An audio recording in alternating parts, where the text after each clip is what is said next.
Welcome to Ducks on the Pod, a podcast covering the bases of all things baseball and whatever else pays the bills. Please welcome your hosts, Rob Ryan and Peter Alexander. What is quackalacking, Yankee fans? Welcome back to another episode of Ducks on the Pod. My name is Rob, and as always, I'm joined by my co-host Peter. And today we're going to recap the opening series against the Toronto Blue Jays, but also a special little treat as the Yankees just wrapped up their first game in the Baltimore series, and this one left a much better taste in our mouth. So we're going to be giving our initial reactions to that as well. But before we jump into today's episode, just a quick reminder: go give us a follow on Instagram and Facebook at DucksPod, and you can give us a listen on Spotify and Apple Podcasts. If you're listening on Apple Podcasts, make sure you leave us a 5-star rating and leave us a nice long review. That would be awesome. But before we get into the opening day series against the Blue Jays, Peter, how do you feel now that baseball's officially back? We got fans in the stands. We got Yankees not hitting when they're supposed to. It's wonderful, isn't it? Yeah, it's like every year, right? And we're right back in the swing of things.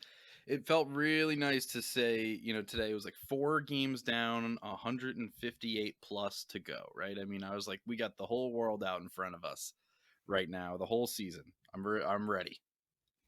Yeah, and it's sort of like it's a nice change of pace to see. Like, you look at the scoreboard and the Orioles are thrashing the Red Sox. It's like, wow, I forgot how good that feels. Yeah. But obviously, it didn't take long for a lot of our good feelings to kind of get washed away by Toronto and the Yankees' lack of hitting. We'll get into that shortly. But yeah, no, it feels really good to get back, and it's one of those things where even though it wasn't full capacity, I believe the limit for opening day at Yankee Stadium was about 10,000. My sister attended the game. She said it ended up being about 6.5 thousand. Yeah. So about a Rays game. Yeah, essentially. But you know what? But it still had an impact. I mean, like, we got used to the empty stadiums last year with the filtered in noise and everything like that. But even just a few fans, you could feel the energy. Oh, definitely, right? I mean, I think it's even the players coming out of it it's so nice to have that. I think it's one of those things where you don't realize what you're missing fully until you have it back and you're hearing that roar of the crowd. In fact, there was once or twice during the games where I was watching with my dad and he was even asking, like, are they pumping in noise? I was like, I think that's just the fans, right? We've been so conditioned now to be like, they're pumping in noise. There's fake fans in the crowd, digital fans, whatever. Like, I was like, they're hearing them chant, like, let's go Glaber, instead of just like, whatever canned stuff they had. I was like, this is great, right? Hearing like the actual reactions, hearing, every time Stanton hits a shallow fly ball to left, everyone going nuts, and you're just like, you guys are totally wrong, but I love it. Yeah, I mean, I'm waiting for the other shoe to drop here, where people start getting busted for steroids because they're sneaking into their COVID vaccines. But we'll cross that bridge when we come to it. We have some other takeaways from this series. Obviously, first series of the season, so not much to talk about in terms of performance. But there are a few points, just as a few highlights for something to keep an eye on moving forward, and something that we felt was tremendously important for the Yankees to be successful this season. One of which was the performance of Gary Sanchez. Gary Sanchez was probably the most important player on this team to get off to a great start. And obviously it's early, but if you were to pick one player on this team, you said, you know what, Peter, it's spring training. No one on your team is going to hit the opening series, but you get to pick one who performs well. You and probably every other Yankee fan out there would have said Gary Sanchez, correct? Yeah, you're probably right. He just desperately needed, especially after he started the spring off really well and then cooled off. He's such a momentum player. When he's right, he gets so hot, and when he's wrong, he gets in his head. After last year, it just would have been really disappointing to see him, start off on a cold streak and kind of go down the drain, right? So, glad to see him get off to a hot start, right? And you can't glean too much from it, like you said, right? It's disappointing to go 1-2. There's no need to overreact one way or the other.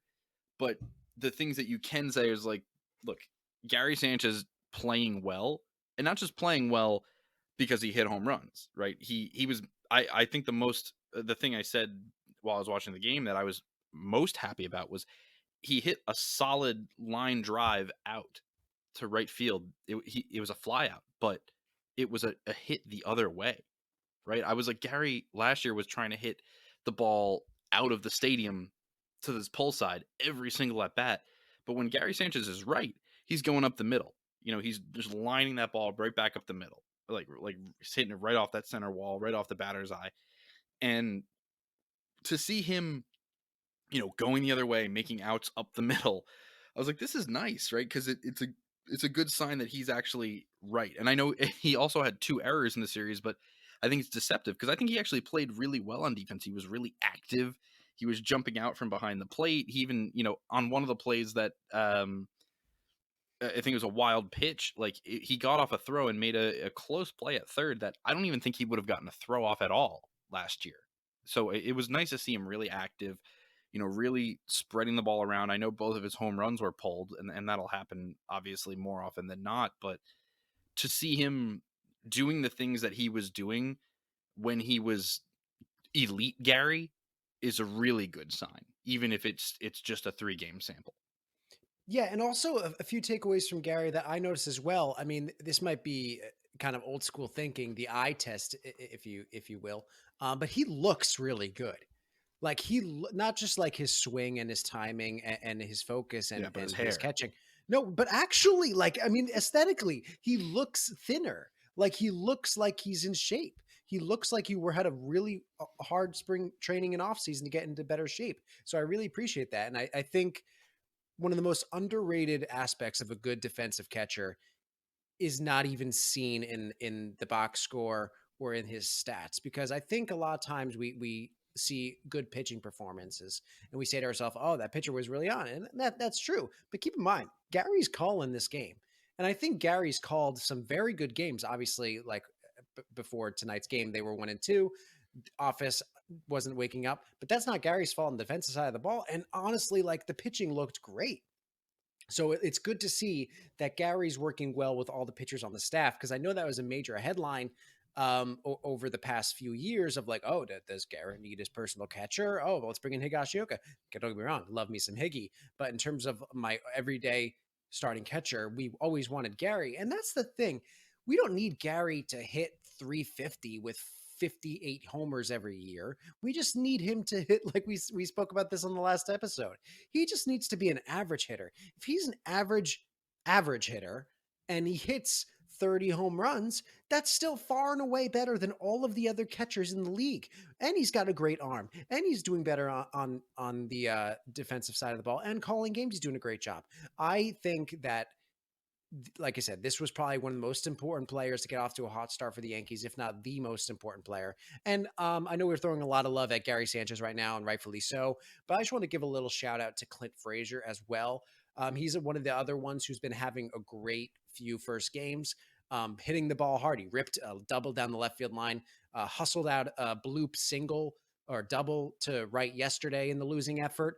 Um, Drawing a lot of walks. He kind of had a moment, an old Clint moment there in left field where he dove for a ball, wasn't even close, but the sun was in his face. I give him a pass. But just at the plate, Clint looks like the player that I always wanted to be starting every day. So I'm psyched to be seeing him penciled into the lineup every day. And we can go back to our past few um, preseason episodes, whether it was last year for Ducks in the Pod or in years past, just chatting on the side. I always thought Clint Frazier needed an everyday starting position in this lineup, and I'm glad he's getting it. And I know that was kind of a concern for a lot of Clint fans out there when the Yankees signed back Gardner. I wasn't really worried. I knew Clint had the starting job, and Gardner was there for more leadership reasons and for depth. But I'm just glad to see Clint getting his chance to shine as well. Yeah, and I like that you mentioned the play where he hustled out a double on, what was effectively like a nothing, bloop that thought was going to be a pop out. Because I think one thing the Yankees have been missing to some extent as compared to some of their championship teams, and this is no slight on some of the other guys, but they almost felt like they were missing that like spark plug guy. They have the star power. They have Judge and they have Torres and they have Sanchez and they have Cole, but they're all kind of quiet. They're all kind of business-like. And, I think in the past couple of years, I think some other players kind of felt the need, Gardner in particular, like try and be that guy, right? Like with all the slamming the bat, just so intense. And I don't think it really had the effect of just being that sort of all hustle all the time. And Clint Frazier strikes you as that kind of guy, right? He's a big personality, the red hair, right? The like flying behind him as he runs, like all hustle. He kind of reminds you a little bit of Nick Swisher in some ways, right? I think even at the plate, he kind of like looks like Nick Swisher a little bit. Not the same profile necessarily in terms of, a type of hitter, but you need players like that on the team to make it go. And losing Didi a couple years ago, I think they lost some of that personality. So it's nice to have a guy in the starting lineup back who kind of has a lot of personality and I think can be that spark plug. I don't think that's necessarily a first 3 games thing, but I think he's got that kind of potential to be, a very functional hitter in this lineup, but to have some importance as, that guy who kind of just seems to energize a team and bring in, get a hit when you need it, sort of player. Yeah, and I mean, like you said, he is a spark plug type of player, and every team needs one. Whenever we go through our all-time Yankee drafts, when we go through the Yankee teams and decide, okay, which one do we want from this year, we always leave an empty like bench spot open for something like a Nick Swisher or a Clint Frazier, someone like that, just to keep the energy high and keep the positivity going. And it's also just a feel good moment. Like as someone who really, really could have gone off the rails a few years ago with the defensive struggles and the media all over him. People were calling for him to be traded. It's just really nice to see him kind of turn everything around. It's just a good feel good story. And I saw an interview with him yesterday after closing out the Blue Jay series. And I can't remember the question. I actually have it up on Instagram right here. I'm going to pull it up. Clint, are you a good starting left fielder? like, like I I laughed Okay. my ass off. It was so come funny. on. But we just need to talk about the question for a second. I don't even know who asked that. Like, but I think it might have been Meredith. I just hate when they ask questions like that. Like, what were you thinking? Like, are you a good fielder? Like, what is he supposed to be like? No. Like I'm actually pretty below average. Like No, but like that's the thing. Like it's funny. It's just really funny. It's a nice change of pace, like you said. Yankees always business, and we just made the point that, and like we'll get to this later in the episode when we're talking about Castellanos real quick. A lot of players in the league are embracing this new personality, social media, crazy presence to get the youth involved. And at first, we were both. I mean, I don't know about you, but I was a little hesitant to it because I enjoyed the traditionalist nature of baseball. But after a while, realizing that I want the sport to grow, and actually some people do come out with some good content, whether it's on the field or on social media or something like that. I'm glad that the Yankees have a guy like this that fits that big personality because it just makes the game fun, and I'm excited to see where he takes it from here. But turning away from that for a second, we've already covered the positives on the offensive side of the ball for the Yankees in this Blue Jays series. Now for the negatives, which is basically every single other thing in this series. Hitting situationally for the Yankees in this series was very, very tough. And it is something that they've kind of gotten something of a reputation over the past few years of having issue with. So moving forward, we'll definitely have to keep an eye on this. But Peter, what are your thoughts on the Yankee struggles when it comes to situational hitting?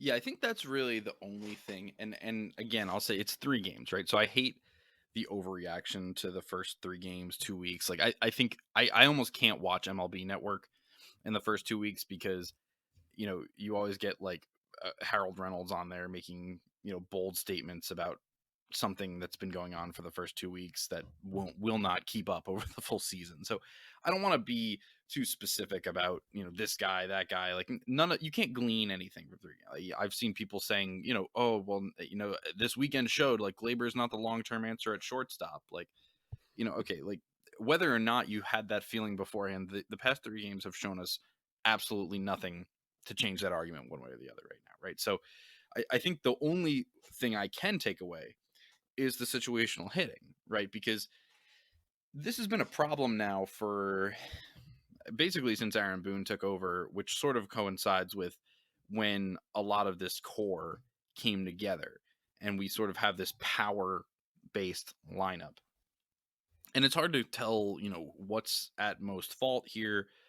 Is it an approach thing? Is it, I think there is some, to some extent with the Yankees, this player takes the same approach to every at bat, regardless of the situation. And the metrics say that it will all play out over time, without the hits will come in the right sequences over time if we always take the same approach. And I don't know who's dictating that, or what, whether it's an organizational thing, but it's been an issue for years now, right? I think the Yankees, I feel like when you get the bases loaded and no outs, like I don't feel like they're gonna score necessarily, right? And you should. You should feel like we're gonna get two across here at least. And I just never feel that way. I always feel like we're gonna get a strikeout and a double play or a pop out. They seem to like hit foul outs all the time with runners on. I don't know how to solve it other than to say like they need to hit for contact, and that's just not the type of players they have in a lot of the spots in the lineup. But that's kind of the one thing I took away was, even against the Blue Jays pitchers who are not that good, Ryu is pretty, he can shut you down, but like nothing impressive, coming out of the next couple games, or really the bullpen. They've got some solid guys out there, but that was the big thing to me was, it wasn't nice to see that issue coming up again so soon.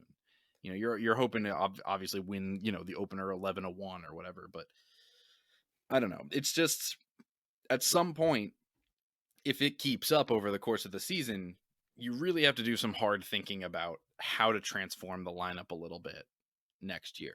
If it stays a problem, maybe it won't, maybe they'll surprise us, but I think that was the big takeaway that I had was it wasn't good to see that issue pop up so quickly. Yeah, and you know what? To be fair, I mean, looking at the Yankees over the past few years, just by nature of them being a great offensive team in general, their average with runners in scoring position is generally good, especially since the acquisition of DJ LeMahieu. And I know he struggled this series and not overly concerned. I learned not to overreact to opening day series about 15, 16 years ago. I A few of my friends were having like an MVP vote because it was one of the years that it was basically like I think A-Rod was going up against like Ortiz, and there's a lot of Yankees Red Sox fans saying, "Oh, A-Rod's going to MVP. No Ortiz, no Manny." And I watched one game that season, what the opening day game, and Dimitri Young for the Tigers hit 3 home runs on opening day. So I was like, "Oh, it's over." Like Dimitri Young's got MVP. So I run and put on all my money on Dimitri Young, and it does not work in my favor at all. He ends up having a very mediocre season. But again, is overreacting opening day. I learned never to do that again. But yeah, I mean, so I'm not overly concerned about the Yankees long term in terms of them getting hits in those situations. I mean, those will come just because they're a good team and they're a good average team anyway. The problem is there seems to be a serious lack of productive outs. And like you said, that mainly comes from contact, and as the strikeouts stay high, it's going to continue to be an issue. Not every player can be DJ, put the ball in play. Not every player can be like even though like a lot of people don't want to see him playing. Like Gardner is great at not striking out. Like too many strikeouts from Judge, too many strikeouts from Stanton, too many from Voit when he's in. He was obviously a lot better than that last year, but he goes through struggles where he just window shops. Things go by. It's crazy. And I mean, we'll get to Hicks in a second, but I mean, yeah, the productive outs. And I understand you're not going to get string together 4 hits against good pitching in October. No one expects you to. But if you get a walk and a fly ball or a ground out where the runner gets to second, you're then expected to get that guy home through either a single or some combination of productive outs. And the fact that we don't even we try so hard just to hit everything over the wall, every opportunity, it just drives me nuts. And I really don't see that changing because, I mean, the core of this team is just that's their nature, except for DJ LeMahieu, it seems. Yeah, but I mean, even more, I think it's more than just the outs thing too, because I almost don't want them to make contact sometimes because when there's a guy on first, it's like I'd rather they strike out, right? Because I feel like they're going to hit into double plays all the time. So it is an approach thing. It is consistent with this core. And, again, it has nothing to do with the first 3 games necessarily, but it happened in the first 3 games, and it's just how it's built. It's just how this team's built. And, we're going to have to see if you can really win that way. I think this year is going to be really telling. Can you win with this type of lineup, with this much of a, sort of heavy reliance on the long ball and on, maximum exit velocities at the expense of changing your approach based on situation. So we'll see. Yeah, and I mean, you'll eventually run into those pitchers in October that may be of a high elite level, but you can knock around a bit, and that's a perfect transition to Corey Kluber because we did that to him a few years ago. But for now, he's on our team, and that's awesome. Kind of having to reinvent himself a little bit after surgeries and injuries, and just age. Obviously, a big question mark for the Yankees at the beginning of this season. Big offseason acquisition, 1 year, I believe, $11 million. Big gamble from Cashman, and a lot of people were questioning it. A lot of people were excited, but I think the one concern that every fan shares is whether or not he's going to be able to stay healthy this season. Only time will tell with that. But first start out of the way, pitched pretty well. Got a few big double plays when he needed them. Looked like an absolute professional out there. Looked like the Klubot. And I mean, I'm excited to see what he brings moving forward. But again, injuries always just lurking on the horizon, I feel like. But for now, very pleased with the start. I don't know if you have the stats up in front of you, Pete, for that start. But I can pull them up real quick if you want to give me your initial thoughts. No, yeah, I think, look, it's hard to say how the year's going to go for him. Clearly he's not quite back to the velocity that he had prior. He's a few ticks below, and he was still having some control problems, but it was nice to see, a pitcher who knew how to navigate the struggles, right? He was working through difficult innings, and it was nice to see him be able to navigate that. And it does give you some sort of hope of, even if the stuff is not elite anymore, he knows how to pitch, right? He knows how to be effective, and that's the sort of pitcher that the Yankees have relied on in the past, right? It reminds me of like late career Mike Mussina type of guy, right? Like where, he's not the same pitcher he was, but he's still very effective in his way. And hey, you never know. Maybe Kluber will end up being a 20-win pitcher as well. So, Yeah, I mean, yeah. well, I mean, looking at the Kluber's role on this team, I mean, he was brought on to be like a high risk, high reward type of guy. And if you're looking at him moving forward to October, which I mean, we're always going to be doing, that's just the nature of us being Yankee fans. If the goal is to fit him in behind Cole, let's say Cole has a good outing, saves the bullpen a little bit. Kluber, first game of the season. Again, I don't want to magnify this too much just because it's one game, but I mean it's fun to do so. So we're gonna do it anyway. 4 innings pitched, no decision, 5 hits, 2 runs, 1 earned. That's fine with our bullpen at full strength. That is fine, especially in a playoff. If you give us 4 innings of 1-run ball, I'm happy with that. Especially with this offense and this bullpen, I think that's more than obviously we're going to need some 6 innings, some 7 innings, some quality starts mixed into the season.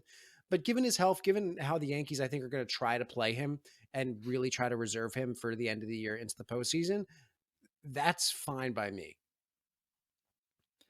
Yeah, we'll have to see how he goes, how much he can give you this year. It's going to be an ongoing process figuring out this rotation this year, and hopefully it all comes together. But it's nice to have some options, and nice to have a list of guys who we can kind of watch with a positive eye, between Kluber and Herman and Severino when he comes back, and Tejon and Davy Garcia, Clark Schmidt, like all these guys. You're not worried so much as you are kind of watching them, hoping that it's all going to end up on the positive end, and kind of watching for those promising signs. So I think it's nice having that sort of fresh group of guys who may be able to step up versus what we've had the past couple of years is, I think a lot of like, J.A. Happ just hoping doesn't fall apart, and hoping that Tanaka can keep it together for one more year, and, hoping that, Paxton doesn't blow up in the first inning and way. So I don't know. It's nice. I don't, like you said, I don't want to take too much away from one start, but I think the rotation is going to be the most interesting part of the team to watch going forward for the year, just because you don't know how it's going to shape out behind Garrett Cole. Yeah, and I mean, if you want to, we were talking about, like you said, there's a lot of options. Herman was one of those options you kind of sprinkled in. He was the one who started the third game of this opening Blue Jays series. Do you have any thoughts on his performance? Obviously, came in a loss, but again, another game where the Yankees just couldn't seem to get the big hits or any traffic really when they needed it. It was a pretty bad game for the Yankees in terms of the offensive side of the ball. And really, I feel like whoever you threw out there would have had it this year winning that game. And it doesn't matter. Got the L, looked okay. But I mean, there was another pitcher in this game that I'm sure you're going to want to talk about. Yeah, no, I think Herman, it's again, it's tough to tell. He didn't pitch at all last year, right? So it's first game back. There may be rust. I know he pitched well in spring, but we'll just have to give him some time to figure it out. I'm hesitant to take too much away from what was a rocky outing, overall. He just clearly did not have an out pitch going, but he's always sort of a shorter innings type of guy, right? He'll always give you 5 or 6. I don't know if he'll be like a third time through the order anyway, but all you really need from him again when you come to the playoff time is 4 or 5 good innings. So I think just let him get a few times through the rotation, and we'll revisit in a couple weeks and see how he's doing. Yeah, and I think the biggest takeaway from his start was that when he was introduced, he got a lot of cheers, which was odd to see, considering one of the other topics we'll talk about later on in this episode. Yeah, people may have just been so excited to be there, they just didn't even realize who they were cheering. They just kind of on autopilot. Yeah, listen, if you don't want to go out of your way to boo him and make him miserable, that's fine. I don't expect that of anyone, but loud cheers, I'd probably sit out that one. So the areas of concern moving forward, we have a few that were present in this series. However, our concerns obviously span not only from the series, but in seasons past, and obviously concern for the future. First of all, would be the runner on second rule in extra innings. Obviously, they experimented with this last year. They also experimented with the universal DH this year. And for some godforsaken reason, Major League Baseball decided to stick with the runner on second in extra innings rule and not use the universal DH. Everyone's mad about it. I don't get it. I know there's a lot of CBA stuff going on about it, but why? Just why? Yeah, it's garbage. It's just total garbage. I mean, we've gone over it. I won't belabor the point of that I've made in the past, that I just think it changes the game to a point where you're not playing the same way in extra innings that you are. But it just goes back to the fact for me that the whole point that Manfred makes over and over again is, want to speed the game up, want to make it faster, whatever, blah, blah, blah. But the fan who's watching in extra innings is not the fan you have to worry about when you're trying to make the game faster. That fan doesn't care if it's 10, 11, 12, whatever. The fan that you have to worry about is the one you're ignoring, who is turning the game off in the 4th inning because they're bored, or turn the game off in the 7th inning because of all the pitching changes or whatever it is. So I mean, that was one thing I noticed was one of the Blue Jays games. I was like, we're going on 4 something hours here, and I'm sure there was people who were kind of like, it's a nice day out. I'll one of the first warm days of the year, let me go outside. It was nice to catch a couple innings. Like, that person's leaving well before you get to extras. So I will never understand the interest in this runner on second rule. I think it's terrible, and not just because it cost the Yankees this time. I've been saying it's been terrible this entire time, and it will continue to be terrible probably for the rest of my life, because it's not going anywhere. Yeah, I mean, kind of going back to us being a team that struggles with situational hitting, I can understand how we might look semi-biased in this opinion, but I think all fans are in agreement. And I think the ones who are for the runner on second aren't for the runner on second in the 10th. I think if they're saying, listen, I'm fine with the rule if you want to cut it down in like the 14th or the 15th inning, that's fine. But how many games actually go that far, number one? And secondly, like, okay, well, like, that's fine. I get it, because you want to just end the game. It's like penalty shots. I don't like penalty shots either, but penalty shots don't just happen at the end of regulation. They happened at the end of overtimes. So It's just like you said, it changes the game. I don't think it's fair to the pitchers, especially when you're already like working with this 3-hitter rule. It's just too complicated. And it annoys me so much that they decided to go with this rule over the universal DH. It'll never make sense to me. I don't care what the motivations were. It just everyone hates this rule, and I don't get it. Yeah, I'm not. I don't pretend to be an expert on this stuff. I don't know. I'll have to write another. They must not have received my last letter informing of the rule changes that I was okay with, because otherwise this is not how the season would have turned out. I probably had the wrong address or something. So I'll have to write to Rob Manfred again and just make sure that he understands that Ducks on the Pod are not for the runner on second rule, and that is how we should be dictating the rules of the game. Or maybe they did receive it and they're just like, F this guy. And they just did. But you know who else has been saying F this guy is every person who's been watching Aaron Hicks hitting the 3-hole. If I have to watch Aaron Hicks hit third on this Yankees team for one more game, I'm going to lose my mind. I appreciate Hicks as a player. He's not a bad player. I've never said that. He is good in the field. He is fast. He's a great on base guy. He's hit a lot of clutch home runs for us over the years, and he walks like a madman. I'm okay with him being on this team. I'm okay with him being in center field. He's a good person to have on your baseball team. Are we done? We're done.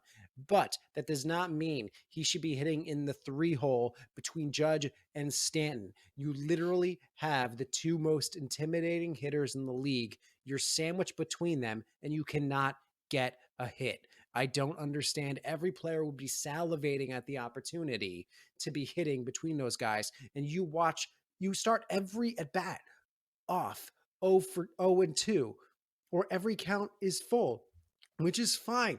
But every now and then you need your 3-hole hitter to just jump on that first pitch fastball and hit a 2-3 run homer. And he just doesn't even he doesn't even contemplate swinging. And it drives me up a wall. And not only that, that's only me talking about his left-handed approach. His left-handed approach is like, compared to his right-handed approach, is like Barry Bonds. If you have a lefty on the mound and you have Hicks hitting third as a righty, that's even worse, because not only is he the same hitter watching all these pitches go by, when he swings, there's no power. He's like a significantly worse hitter from the right side. So if you have a lefty starter on the mound and you're hitting him third, I don't understand. I understand experimenting. That's fine. But how long do you have to experiment until you realize that he doesn't belong there? He's a prototypical 9-hitter to me. Peter, what are your thoughts? Yeah, well, a couple things. I think, well, I know why they do it, even when they've got a lefty on the mound, is because they're obsessed with this idea that they don't want Judge and Stanton hitting back to back because they think the same type of pitcher can get them out, and they don't want people bringing relievers to just face the two of them. And I get it to some extent, right? Like, I don't mind the idea of breaking them up because you don't want a similar profile hitter hitting back to back. I'd argue that Judge is actually a kind of a different profile, because Judge is actually a pretty good contact hitter, despite all the strikeouts. I know people talk about the strikeouts all the time, but he actually is, in reality, a pretty good contact hitter. He hits for a lot other than power. But as far as Hicks in the 3-hole, I agree with you. I don't think it makes a lot of sense to have him there. I don't think it plays to his strengths. And I don't think it plays to the team strength. Now, I'm a sabermetrics guy. I'm a numbers guy to the core. And I totally understand the value of putting your best hitter on the team second, right? I think, every Mike Trout, every Mookie Betts, everyone of that nature should be hitting second, right? But Judge is a little bit of a different beast. Stanton's a little bit of a different beast in that they are more power-based profiles. So I'd almost rather, on a team where we have guys who can get on base so much, put the guys who can get on base in front of them and then take our shot with a couple of home run hitters, right? There's almost more value to me in getting guys on base before them than there is for some of these other hitters who can kind of create the momentum themselves out of nowhere. And I think it shows its face enough times. I think the sort of thing you're describing, the way I've described it, is Hicks is just not like, he doesn't create enough action with the bat, right? He's not a hitter that is going to go up there and make things happen. He's a pass the baton guy. And I love pass the baton guys, right? I think every team needs 2 or 3 of them. But to your point, the 3-hole is not the right spot for him between Judge and Stanton, because you need the pass the baton guys to get on base to pass them the baton, and they're the action hitters, right? So I would almost rather have Hicks lead off in this lineup, where he can work the count to his heart's content from the 1 hole, knowing that he has LeMahieu, Judge, and Stanton behind him, because he is going to get good pitches in the 1 spot. You know, he will be able to utilize his ability to get on base and to utilize his speed, his above average speed on the bases from that spot. I'm fine hitting him lower in the order too. I just don't think, between Judge and Stanton, you don't need another guy who gets on base there, right? They get on base enough themselves that you don't need a guy to walk so much there. You need a guy like, you could put Torres in that spot. You could put Clint Frazier in that spot to some extent. Just a guy who's going to create some sort of momentum action more so than sort of just passing it on. Because at that point you get a lot of like LeMahieu or Stanton, or LeMahieu or Judge gets on, and then Hicks either strikes out or walks, and then Stanton pops out, and then you've done nothing with your first inning except take some pitches. So I don't know. I agree with you. He just doesn't seem to be. He's too passive of a hitter to be in that spot.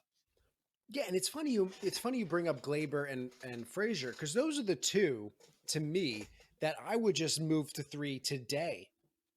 Like, I wouldn't hesitate to move Hicks to 9 and move one of those guys into the 3-hole right now. It's interesting also you bring up the Hicks leading off, because I was thinking that as well. I wasn't sure on your thoughts of having DJ at 2. And I also don't think the Yankees would ever do that, just because DJ's been so successful. But looking at the Yankees lineup, I say except for Bruce, but let's take Bruce out of there. Let's put Voit in there for a second, because this Hicks in the 3-hole has been happening for a while now. Let's say the lineup after Stanton, you have, like, in no particular order, you have Urshela, Frazier, Voit, who am I missing? Glaber. Gary. Any of those. Yeah, Gary. Any of those, I'm fine putting 3. And that shouldn't be happening. And I just don't understand. It's painful. And like I said, I agree with you wanting to split up Judge and Stanton. Also, from, like, if we're talking about productive outs, you don't want someone to come in to just take care of those guys, strike them out, and not be able to put any productive outs together in that situation. However, what's the difference between a guy coming in to strike out Judge and Stanton? If he can strike out Judge and Stanton, he's going to strike out Hicks, because he's going to throw 2 pitches down the middle. Hicks is going to look at them and he's going to strike. What's the difference? You want a guy who's going to make a difference, and like you said, an action hitter. And I have a man crush on Clint Frazier, so here's hoping. But I just don't see the Yankees doing it. And it's frustrating, because you just said it yourself. You're a sabermetrics guy. You're an analytics guy. The Yankees have been trying to go that direction for a few years now. And so from the eye test, it doesn't work. And from the analytics standpoint, I feel like it doesn't work. So I'm just confused at what they're looking at. I'm confused at what their goal is. And I get splitting up the hitters in Judge and Stanton. But like I just said, I feel like any other person in this lineup would be a better option. Yeah, it's not necessarily about splitting up Judge and Stanton. It's about Hicks just is not enough of a, I don't even know, like a. But that's what I'm saying. What are they looking at? Playmaker. It's almost like they need the. If we're talking basketball, it's like they need that, like, facilitator type in that role, like, who's going to make stuff happen rather than, the guy who's going to set a pick. No, but that's what I'm saying. What are they looking at?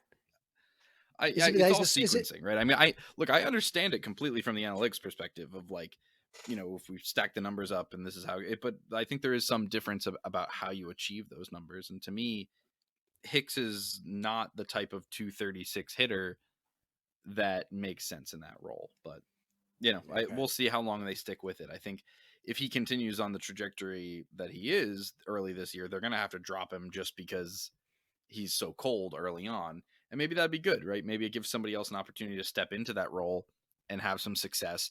And then that's how they keep it. But yeah, we'll have to see. Yeah, and I mean another player on the Yankees roster that obviously hasn't lived up to his contract yet. So Yankee fans are calling for his head for them to drop him at the first chance they get is Garrett Cole.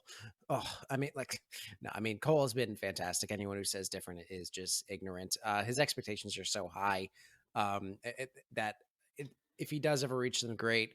But in terms of like his actual production throughout the season, I'm not concerned about Cole in the slightest. He's probably the player I have the least amount of concern for on this team all around. But however, we when your expectations are that high and when your talent is that high and we know what you're capable of, we're gonna judge you as such. And we're gonna critique the things that we think can be changed. So for Garrett Cole, a problem that we've noticed over the past 2 years or so, over I guess past year and a game, is that he tends to give up big homers right at the end of his outings. And again, we're nitpicking, but these things stand out because they typically tie the game or give up the lead or something like that, and that's not particularly fair in an overall production standpoint. But like I said, we're going to nitpick because he's so good. But yeah, I mean, obviously last year in the Rays series with the Meadows homer, it happened a few times throughout the season as well, and this time with Teoscar Hernandez, who is, I mean, let's be real, he's an amazing hitter, probably one of the most underrated hitters on that team. Bichette and Guerrero and Grichuk and all them get all the attention, but Teoscar Hernandez is a fantastic hitter, and there's no shame in giving up a homer to him. I'm sure I would give one up to him as well. But it is a problem, and it is something that we've noticed. So, I mean, obviously, it's not going to be a concern per se, but what are your thoughts on Cole's homer problems in terms of the ending of his outings? Yeah, it is a concern to me because as good as he was the second half last year, like it never really went away. So much the home run problems, like he really struggled with it early on. It reared its head again in the playoffs. So with the size of the ballparks in the American League East, you do wonder, like, is that kind of going to be the one thing with him, for as long as he's with the Yankees? Which, if that's the one thing that he gives up solo home runs, like, there are worse things, right? So, but I will want to keep an eye on it this year because when you're paying him that much money, you do want there to be times when you can go 7, 8 innings and not even give up a solo home run, right? So I think as long as he sprinkles in a couple of those, no one will really be concerned about the solo homers. But we'll just have to see. I think I don't trust Aaron Boone at all. Um, I said this at the end of the year last year. I frankly didn't even think he should be the manager this year, but he is, so we have to deal with it. But how he handles Garrett Cole, if Garrett Cole continues to give up home runs in the fifth inning and the sixth inning, will be interesting because you're going to have to figure out whether it makes sense to start pulling him earlier or whether you just deal with that, recognize that he's going to be a 7 or 8 inning 2 run 3 run guy all the time instead of a 6, 7 inning 0 run guy. And either is fine, frankly, but it'll be interesting to see how much trust Aaron Boone has with him in the sort of fifth, sixth, seventh inning area when our bullpen can be so good and so deep. Like if he starts to turn to that quicker, if this keeps up. Yeah, and I mean it's also one of those things where, and this kind of goes back. You look at all the Yankees struggles, and it seems like every offseason the Yankees are like need a starting pitcher, need a starting pitcher. The offense will be fine.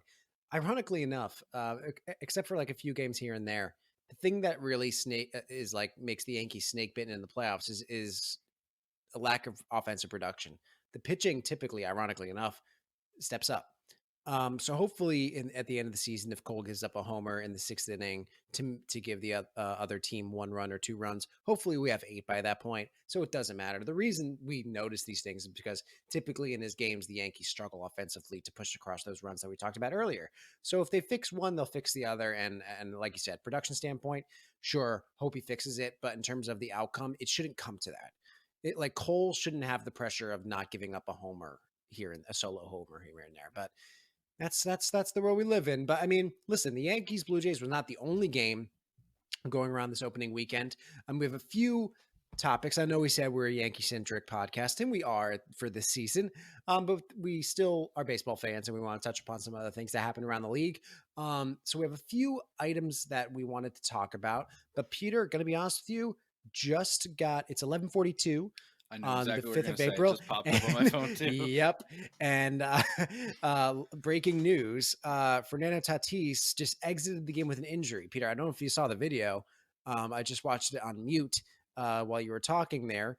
Tatis basically swung at a curveball, missed it, and then immediately went down and exited the game grabbing his arm. He was experiencing a lot of arm soreness in spring training, and has been struggling, actually. I mean, again, don't want to magnify opening weekend, but now that he's injured with something like that, it does stand to question. Yeah, I mean, huge blow for them. And the thing about them is that they really can't afford an injury in their division. It's not like the Yankees where they can be like, oh, we can go a few weeks without Voit because of A, B, and C. The Dodgers aren't slowing down. So, I mean, like if Tatis is out for a long period of time, you got to figure that their chances of winning that NL West crown go down significantly. Yeah, that hurts them badly. I mean, we'll wait to see, but anytime it's like a non-contact sort of, I say non-contact in a non-contact sport, but sort of a play where the injury was not for an obvious reason. It's not a hit by crash pitch into or something. somebody, you didn't Yeah. step weird on a base, like you just did a normal baseball action, and it clearly in significant pain there. And then you're sort of tracking from spring training, like you said, where he had shoulder soreness and shoulder discomfort. And then, looking at his stats, he made 5 errors in 4 games. Now, I didn't see those errors. I don't know if it was throws. I don't know what it was, but it doesn't look good, right? It kind of feels like maybe he tried to push through something that he shouldn't have, and did it just turn into something major? So that'd be such a shame. He's 22, one of the up and coming stars of the game here. And 15 days before MLB The Show comes out with him on the cover, right? I mean, like if you need any evidence as to him becoming one of the faces of the game. So we'll wait to see his injury, but it's not promising on the video. Yeah, and I mean, like, I hate to be kind of very black and white. I understand, like, these players are people too. They have emotions, but I like you kind of touched on how it's unfortunate for Tatis, but for the Padres as well. I mean, like, they just invested so much money and so many years in this guy, and as a team that really looked like they were turning the corner in terms of, obviously had a successful year last year, but really making a huge push to take a step forward and adding a lot of pieces in this offseason. And they look like a team that was going to be a formidable force for the next 5 to 10 years, trying to take on the Dodgers. We're really excited. I really hope he comes back soon. I hope it's not nothing huge, but I mean, yeah, by the pain it looked like he was in, and like you said, it wasn't a contact injury like a hit by pitch. We know those all too well. Yeah, you got to hope that he's okay, and not only for the Padres but for the sport of baseball. He's been one of the faces over the past year or so. So, Yep. well wishes out to Fernando Tatis. I'm sure he's listening to this Yankee podcast. But Yeah. you know, He'll have some time on his hands if he's injured. So yes, exactly. send it over to his Instagram, and yes, he can ride out the season with us here on Ducks on the Pot. Exactly. Our people will call your people. Yeah. But another group of players that we wish well, but also are a little little angry about, are the Washington Nationals. Listen, COVID is not something that we never want to blame people for. If you catch it, you could catch it as something very easy. A lot of the most reckless people we know, I'm sure, are squeaky clean, and someone who's super careful can catch it. No one's at fault for getting it. However, when you are in a situation where you are kind of in a bubble, and there is consistent testing, and and efforts being made by the sport that we know of to play it safe. And this is the second year in a row that this team has had issues in their clubhouse in terms of COVID outbreaks. It does raise some question marks as to how seriously they're taking this. And Peter, I know you and I were kind of in agreement. Last year, we were very open minded in terms of how to approach the situation. We understood everyone was in a weird year. But considering it's the same team, considering we're in a new year, considering we're letting fans back in, it seems like every other team has this under control. We were okay with the Nationals having to forfeit those games. And I don't know. Do you have any more additional thoughts on that? No, I don't have a ton. I think you're right. We got through all of spring training with no issue, right? Or very minor issues, just a couple guys who were coming back from wherever they were. And we're trying to turn the corner, right, on this virus, right? Vaccines are rolling out. We're not trying to put baseball players ahead of anybody else who actually really need the vaccine to protect themselves. But at some point, I just don't want to go through this whole thing again, right? We fought through this last year for the opportunity to play what should be a relatively normal year this year, and it just annoys me when myself and so many people have been so careful that you're right. I don't want to presume that people aren't taking it seriously, but given what we saw last year, that on multiple instances players on these teams did not take it seriously and they went out and they just did whatever they wanted, that I find it hard to believe that they're really obeying all the rules and that they're trying their hardest. Like, to me, I barely left my house. I feel like, right, like I'm not vaccinated yet or anything, but I'm like, you're getting so much money, like, just don't go anywhere, just stay in your hotel room. Like, I know it would be really awful and like annoying, but like, man, like, just Yeah, don't put us and through this. well, and the reason that we say forfeit those games is because I don't feel that bad for the Nationals considering they've been through this. I feel bad for the Mets because just because number one, because they're the Mets, number one, but number two, um, it's not fair for them to have to now reschedule games later in the year. It's not. Yeah, when we're trying to be so cognizant of player health, right? Yeah, and when And there's so many teams talking about we need to put pitchers on limits this year, and now you're gonna probably go and throw a couple double headers on their schedule. Like, it just doesn't make yeah, sense. and think about the NCAA tournament. Who was it? It was it Virginia? VCU, right? Was VCU, yeah, VCU, yeah, VCU had a COVID outbreak, and those kids, a lot of those kids, seniors, basically dying for the chance to play in the tournament, waited for their whole lives. They forfeit, they're out of the tournament. The Nationals can throw 3 games here, and like I said, it's just not fair for if there's a cancellation or a postponement and they have to reschedule it because of weather. No team was at fault. The weather happened, it happens. But in this sort of scenario, why should the Mets have to pay for the Nationals COVID outbreak? Yeah, they'll have a And more difficult schedule now. yeah, and I mean, I don't know how they're going to address the additional games they have to play. I know with the 7 inning double headers, I don't know if they built in more off days for teams to kind of fit in those, and if they are doing the 7 inning double headers, I don't know if they can just add 2 of them on one day. I don't know. Like I said, it kind of in our preseason episode, I kind of mentioned I didn't mind it as long as it was uniform and every team had the same amount of 7 inning double headers. But I don't know if that's what they're going to be doing. But it's just not. It doesn't strike me as fair that the Mets have to reschedule these games. So we're in agreement. They have to forfeit. And everyone should apparently, if social media is any indication of the way the world and Major League Baseball is going, we all need to forfeit our fandom for Shohei Ohtani. Because he's apparently the greatest player that ever lived after having a really good game. Granted, it was a really good, really, really, really good game. Really cool game. A bit of a scare there in one of the innings. Looked like he might have gotten hurt, but he seemed to shake it off. He seemed to do okay. But man, two-way player, hitting balls over 450, throwing 101 miles per hour. You saw that all over Twitter last night. What are your thoughts on Shohei Ohtani?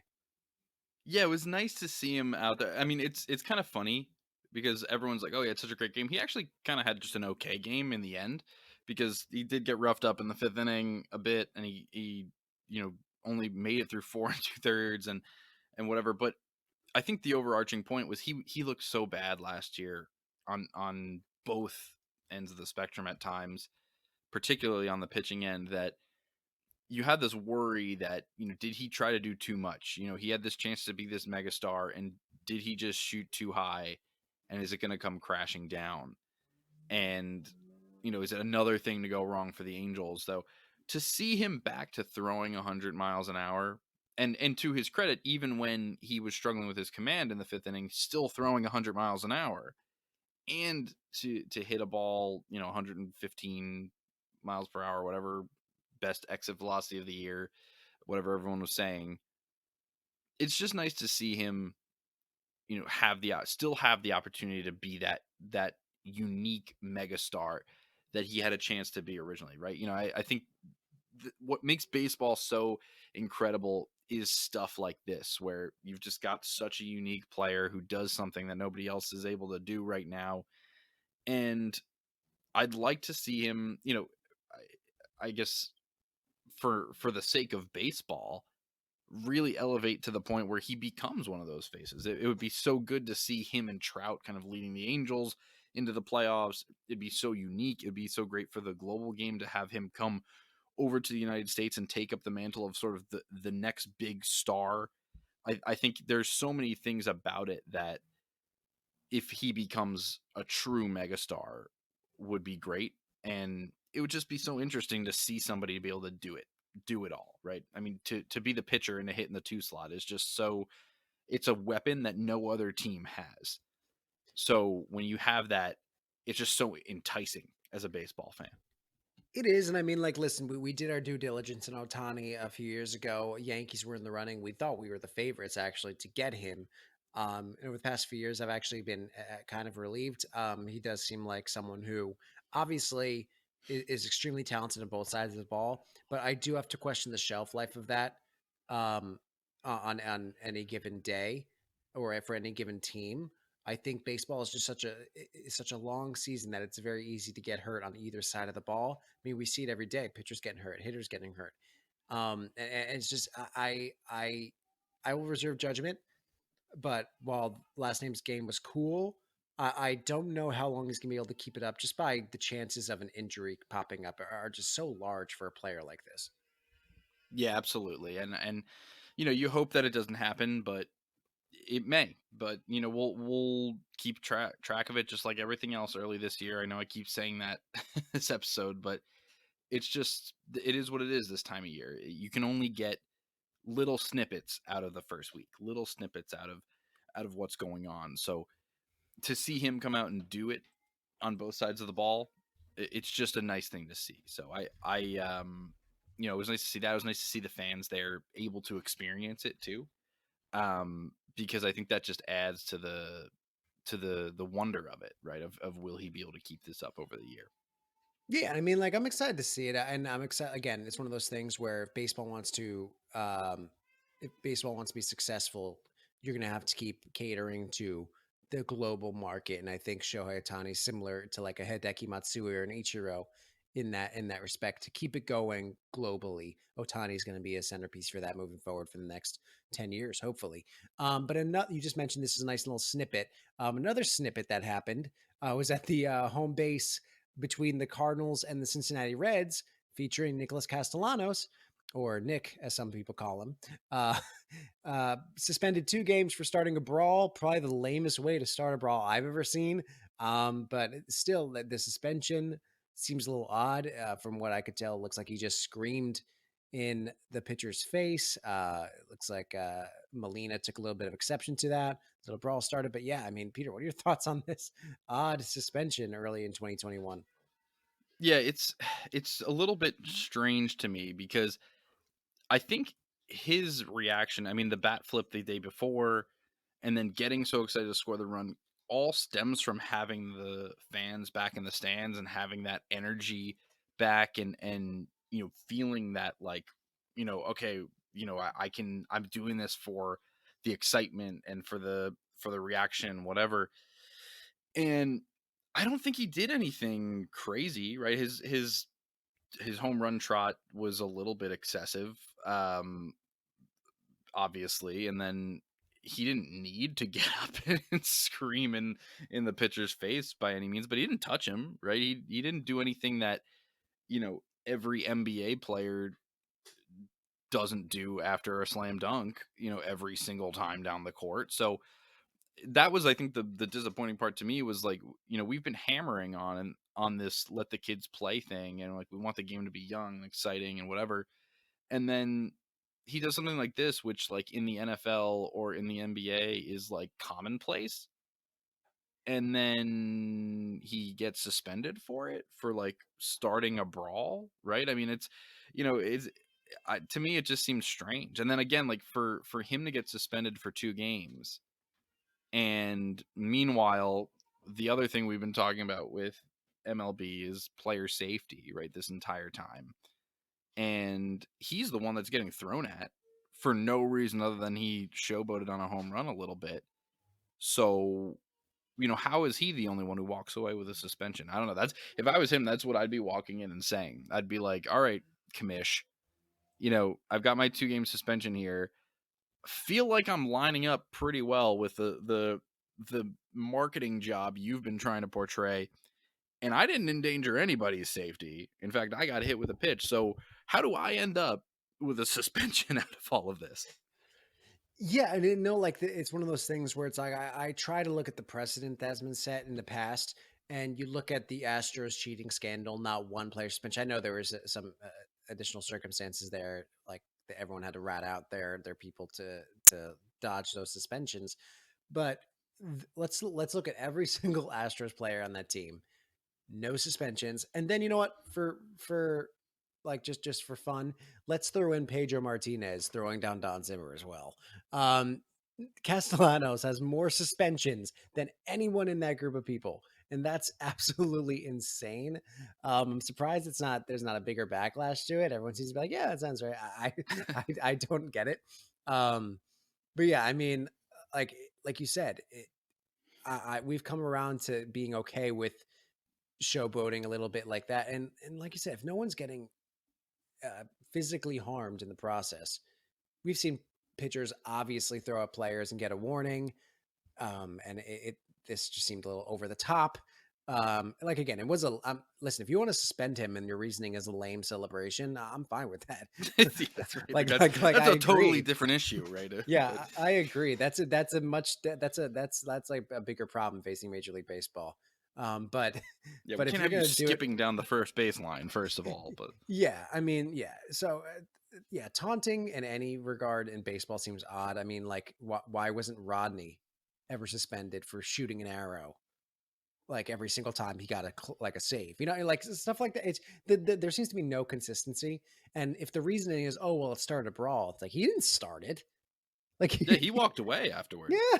So Right. again, it makes no sense. But like I said, more suspensions than the Astros. And you know what? The Astros this year are starting to hear it, and I love it. And I'm so excited for May 4th when the Astros come into Yankee Stadium for the first time. Not only because it's Star Wars Day, May the 4th be with you, but it's also because it's going to be the Yankees fans' first opportunity to absolutely destroy the Astros verbally and emotionally and all the above. Now, I know the Yankee Stadium has only been open capacity to about 10,000 people at this point.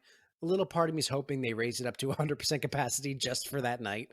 I know it's not going to happen, but a man can dream. But yeah, I mean, Peter, in terms of the fans' reaction to the Astros up until this point, the Athletic fans let them hear it. That was kind of expected. An AL West foe who probably felt that they were at the brunt of those cheating methods for probably more game. Obviously, the Dodgers and the Yankees have a beef in the postseason, but I think if you're at the Athletics, looking back on those seasons, you probably think to yourself, how many games did they cheat against us? Oh, absolutely. And Mike Fiers being on the A's at the time, right, I think is another piece of it, in that they probably got some of the attacks from the Astros and whatever, while the Astros were pretending like they didn't cheat. But I think the big thing for me will be, how long does this keep up? Because last year you're kind of going into the year before everything happened expecting like, okay, all this came out, they're going to get relentlessly booed for the entire year. But the dust has settled on it a little bit now. And we've had a season, albeit an abridged one, since then. And I think the A's being the first opponent, like clearly they were going to boo. I think the Yankees will, the Dodgers will. I think, like you said, the teams that were most affected by it or are most closely related to the Astros will boo them. But, when they play like, the Brewers or, the Orioles, like, are those teams really going to care enough in August to continue booing them? Because I think last year they would have. But I think fans were pretty upset about what went down. But this year, I think there's a chance that people get bored of it, and the Astros will still kind of get away a little softer than they would have. Would this have been last year? So that's if there's any reason for us to continue pumping in, crowd noise. I think that is it, right? Is to make sure that they still hear it when they're at Tropicana Field in the gray wasteland over there, Well, or listen, wherever they go. like I think baseball fans are a different breed, and I think the dignity of the game is very important to them. So, do I think they'll boo them like crazy in those, like you said, those teams that aren't necessarily directly impacted by their cheating? Probably not, but I don't think it will be because they don't care, especially considering the Astros ended up winning and really tainted that whole process and that title and that season. Um, so I think if you had a person at every gate saying, "Hey, just a reminder, this happened," they'd be like, "Oh yeah, oh yeah, oh yeah," and then then they'd boo. But I think like to your point, I think it's not that they're going to not care. I think a lot of baseball fans cared a lot, but I think I think getting wrapped up in the feeling of being back at the stadium for the first time in 2 years, it's going to be very easy to forget, not necessarily forgive, but definitely forget. Now, like you said, the Yankees, the A's, I think other teams in the AL West, just because they're, even though they didn't have a shot, they're gonna be like, yeah, we would have been contenders if it wasn't for that. It's like, okay, okay, Rangers, whatever you say, who will be 100% capacity, by the way. So interesting to see how that goes. But yeah, there's obvious teams that they're gonna come out in droves to really boo them. One of those teams is not going to be the Orioles, because I'm not even sure they're going to make it back to the stadium tomorrow, because they got destroyed by the Yankees tonight. And like I said earlier on in the episode, we'll just do a quick reaction. We're wrapping up here on this episode. So, Peter and the fans at home, the Yankees just beat the Orioles by a score of 7-0. A very good all around game. Had traffic on the bases all night, and that traffic was cleared by an absolute mammoth of a home run by Giancarlo Stanton, a grand slam, rather. We had the first homer of the year from Giancarlo, the first homer of the year from Judge. Better at bats tonight. Pitching looked great from Montgomery. He's one of my favorite pitchers on this staff, has been for some time now. And the return of Chapman comes in, looks super strong, pumping 100. Struck out the side, I believe, too. So all in all, good bounce back night for the Yankees. The Orioles are the kind of team that's really going to have to, they're really going to have to win a good majority of these games. Not to say that the division is in danger of being lost to the Orioles, but you can be certain that like the Orioles and the Red Sox are the two teams in this division that the other two are going to feast upon. So we have to do the same. It's not always about beating the top teams in your league. As the Yankees showed in years past, home field is super important in the playoffs. So any games that you can feast upon these lesser opponents of this magnitude, you got to do it. Definitely. And it's a 7-0 win, but it feels like it was more like 11 or 12 with the amount of base runners they had and the amount of opportunities they had. And maybe they took their foot off the gas a little bit as it went along. But I think clearly with taking Judge out and things, but you're right? They've got to take care of business, right? And there's gonna have to be a time when they can start doing that against the better teams too. But the most important thing is that in those 80 or so games, when you face bad teams, you got to win a lot of those games to build up the bulk, so that when you get to the end of the year and you're facing the games that really matter against the teams that you're close to, that you've put yourself in a good position, right? If you can win 3 or 4 more of these games than they did, that's where you can make up some serious ground, or make up for some mistakes later. So, I know it's the fourth game, right? 4 games down, 158 to go, or whatever it is, today. And, good to see Judge and Stanton get going and pitching keep it up. But, each win is an important one in the season. Like this one matters as much as if we win number 158 with 4 to go. Um, won't feel that way, but to get a win, it's always a good day. Yeah, and look, in terms of the win and loss column, uh, Major League Baseball is a crapshoot at certain times. Any team can win on any day. But there are some matchups where the talent level is so extreme in terms of the differential.